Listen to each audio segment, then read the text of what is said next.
Physics and philosophy is where are the aliens? Maybe they're among us, I don't know. Some people think I'm an alien. Not true.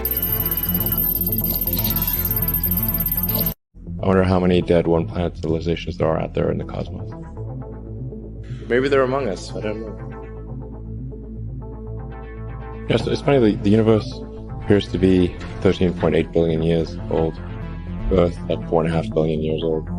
In another 500 million years or so, the sun will expand and probably evaporate the oceans and make life possible on Earth.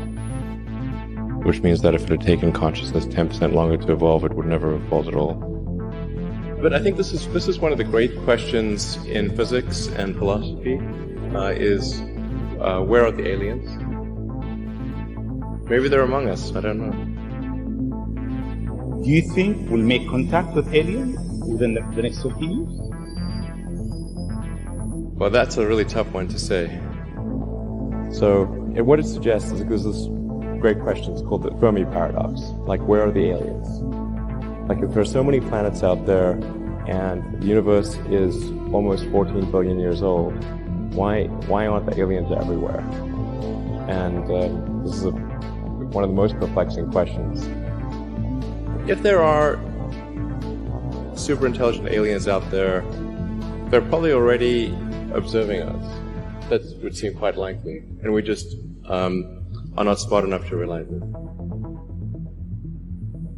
Any advanced alien civilization that was at all interested in populating the galaxy, even without exceeding the speed of light, even if you're only moving at, say, 10 or 20% of the speed of light, you could populate the entire galaxy in, let's say, 10 million years. Maybe 20 million years max. This is nothing, in the grand scheme of things. What are the important steps in the evolution of life? How do you decide that anything is important? I think the lens of history is a helpful guide here. Over time, things that are less important kind of fall away. What are the most important elements in the history of life itself? What would any intelligent species say, oh, those were really important items? Well, there's obviously single-celled life, multicellular life, plants and animals. The animals, things going out of the ocean onto land, advent of mammals, consciousness. There's about maybe 10 or so big ones on that list.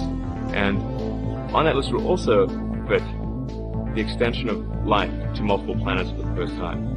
Extending life to another planet is a huge quantum leap. You have to go hundreds of millions of miles across an extremely hostile environment to a planet which is completely unlike anything you've evolved to live on.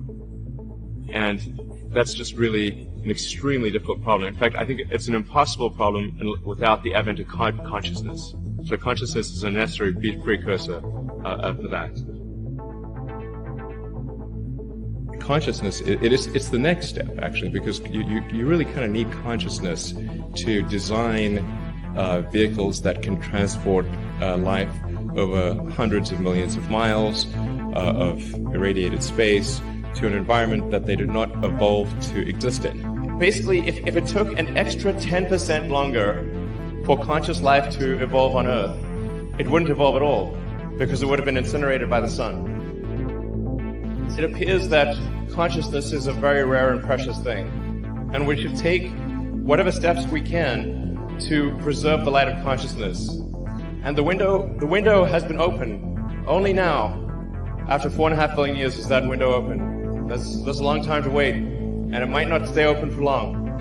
I'm pretty optimistic by nature, but there's some chance that window will not be open for long. And I think we should become a multi-planet civilization while that window is open. And we should do it now. Thank you.